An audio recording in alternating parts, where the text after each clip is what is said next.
जितने आस्था चैनल पर कथा सुन रहे हो, जितने फेसबुक और यूट्यूब पर सुन रहे हो, बहुत सावधानी से सुनना।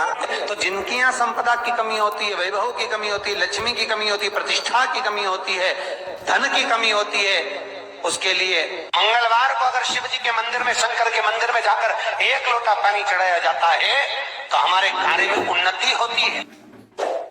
एक बात अपने जीवन में सदा उतारो, जो बेटा बेटी चाहते हैं कि हम अच्छा पढ़कर एक नौकरी सरकारी प्राप्त कर लें, कोई ऐसा अच्छा जॉब हमारी किस्मत में मिल जाए, बेटा बेटियों से निवेदन करूंगा, यदि आप चाहते हो तो एक प्रयास जरूर करो। 3 स्थान जहां पर आपको, प्रथम अशोक सुंदरी की जगह पर जब आप बेलपत्र समर्पित करेंगे तो डंडी का मुख जहां से पानी बहता है उस स्थान पर रखेंगे। दूसरा, शमी के पत्र को देवादिदेव महादेव पर जब आप समर्पित करेंगे तो उसका डंडी का मुख भी जहां से जल बहता है उस ओर रखेंगे। तो तीसरे नंबर का जो आग का गुलाबी कलर या हल्का नीला सा जो पुष्प होता है, उस 5 पुष्प का गुच्छ मां जगत जननी का जो स्थान है जलाधारी, विपरीत दिशा में उस पुष्प को समर्पित करना है। अशोक सुंदरी पर चढ़ाई हुई बेलपत्र को वापिस लेकर आए। जिस विद्या स्थल पर आप पढ़ाई करते हो, जिस कमरे में आप रहते हो, वहां उस बेलपत्र को तीनों प्रदोष की या तीनों शिवरात्रि की बेलपत्र रखी है। जिस समय बाबा आपकी नौकरी लगा दे, ये तीनों बेलपत्र एक साथ किसी भी प्रदोष पर। शिव महापुराण की कथा वर्णन करती है, जितने भी ग्रह हैं, चाहे राहु हो, केतु हो, मंगल हो, शनि हो, बुध हो, भौम हो, सूर्य हो, ये सारे जो ग्रह हैं ये शंकर भगवान के शिवलिंग के पास में विराजमान है। शिवलिंग के पास में विराजमान।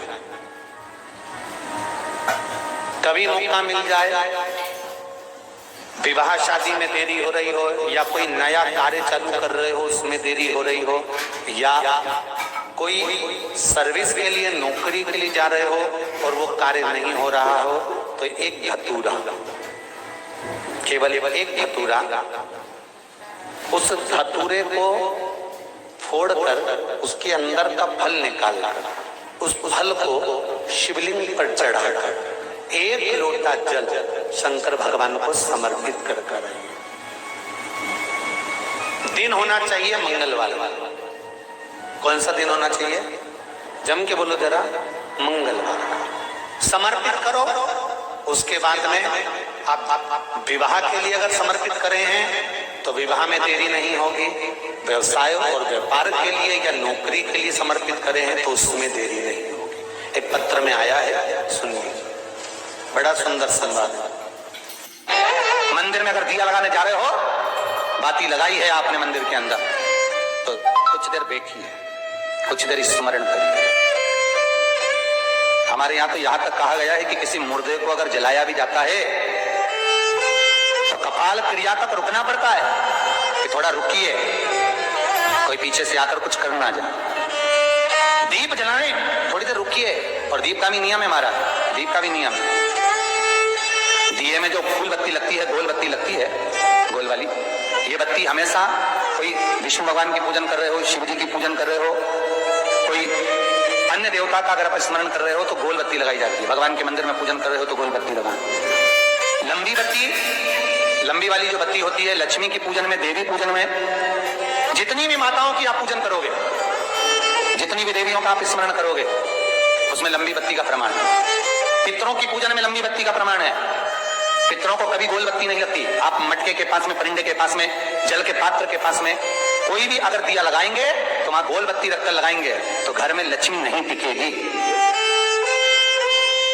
कई लोग कहते हैं कि परिंदे के पास, मटके के पास में, पानी के स्रोत के पास में जहां जल भरते हैं, ठंडा रखते हैं, टंकी रखते हैं, वहां पर मटके के पास बत्ती लगाओ, दिया लगाओ, पितर शांत रहेंगे। तो पितरों को शांत करो, मना नहीं है, पर दिया लगाने का नियम है कि पितरों को अगर आप दिया लगा रही हो मटके के पास, परिंदे के पास, या अमावस्या के दिन पितरों के लिए अगर दीप लगा रही हो तो गोल बत्ती अगर लगाओगी तो कार्य कभी सफल नहीं होगा।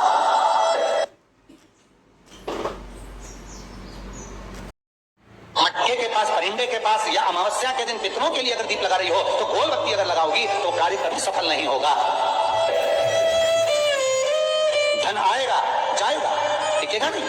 इसलिए पितरों के लिए अगर दिया लगाना है, पूर्वजों के लिए दिया लगाना है, पितरों के लिए अगर दीप लगाना है तो लंबी बत्ती लगाइए।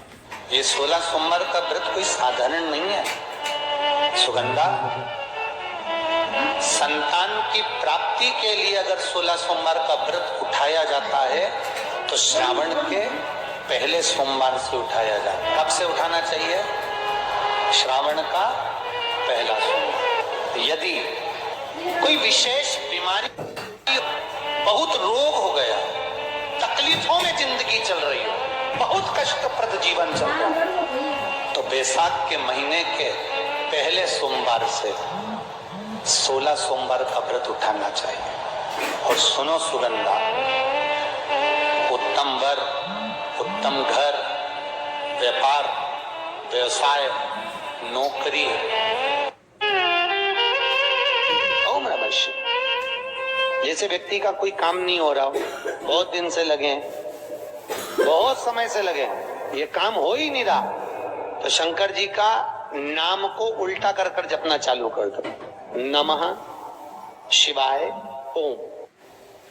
अशोक सुंदरी, और अशोक सुंदरी का प्रमाण भी बड़ा सुंदर है। एक बात याद रखिए, अशोक सुंदरी के लिए बहुत सुंदर बात कही गई, बहुत सुंदर कहा गया। जिसको काया का रोग हो जाता है, काया सफेद हो जाती है, या चमड़ी सफेद पड़ने लगती है, या काली पड़ने लगती है, या नेत्रों के नीचे कालापन आ जाता है, उसके लिए भी अशोक सुंदरी का ही पूजन किया जाता है। अशोक सुंदरी पर कब करते हैं? कहा सोमवार की अष्टमी पड़ने वाले दिन शंकर जी पे जल ना चढ़ा, नीचे लगाओ पात्र, और जहां अशोक सुंदरी वाली लाइन है, जिसकी आंखों में कालापन आ जाए, नेत्रों के नीचे कहीं सफेद चमड़ी पड़ जाए, कहीं चर्म रोग हो जाए, और कहीं फुल्कियां शरीर की निकलने लगे, कहीं कोई भी शरीर का चर्म रोग हो, उसमें अशोक सुंदरी वाली जगह पर दूध और जल दोनों को चढ़ाया जाता है। दोनों को चढ़ाकर उसको पात्र में झेला जाता है। सोमवार की अष्टमी के दिन इसको सुबह चढ़ाया जाता है। शाम के समय इसी जल को उठाकर शाम पड़ते समय, बिल्कुल संध्या के समय पर पानी में मिलाकर इससे स्नान कर लिया जाता है। चर्म रोग समाप्त हो जाता है, चर्म रोग की समाप्त। पर उसी दिन करना है, सोमवार की अष्टमी के दिन। कौन से दिन? सोमवार। लगभग वर्ष भर में 2 या 3 पड़ती है। अब के साल में तो 3 पड़ गई, अब अगले साल देखो कितनी पड़ती है, 2 या 3 पड़ती है सोमवार की अष्टमी। चर्म रोग तक को मिटा देती है। अशोक सुंदरी की प्रमाण है, क्योंकि अशोक सुंदरी सुंदरता प्रदान करने वाली, अशोक सुंदरी निर्मलता देने वाली। हनुमान चालीसा पढ़ना नहीं है, आज तक कोई चालीसा, चाहे गायत्री चालीसा हो, लक्ष्मी चालीसा हो, शिव चालीसा हो, पढ़ना ही नहीं आती, बस बैठ गए भगवान के सामने और पढ़ लिया आसन लगा के। नहीं नहीं नहीं, चालीसा पढ़ने का भी एक नियम है। अगर कोई लक्ष्य लेकर पढ़ रहे हो तो उसका एक नियम है। पूरी जिंदगी पढ़ते रहोगे तो भगवान की प्राप्ति नहीं है, पर लक्ष्य लेकर अगर पढ़ा है आसन से, जिस भगवान की चालीसा पढ़ रहे हो उसकी मूर्ति या उसका फोटो आपके सामने होना चाहिए। एक घी का दिया, अगर हनुमान चालीसा पढ़ रहे हो तो या तो घी का दिया जलाओ, वो भी गाय के घी, भैंस के घी का मत जलाना। हनुमान जी कभी प्रकट नहीं होंगे भैंस के घी से। घी का दिया लगाइए अगर चालीसा का पाठ कर रहे हो हनुमान जी का। और बहुत ज्यादा संकट है, बहुत ज्यादा परेशानी है, तो हनुमान चालीसा का पाठ करो तो तिल्ली के तेल का दिया,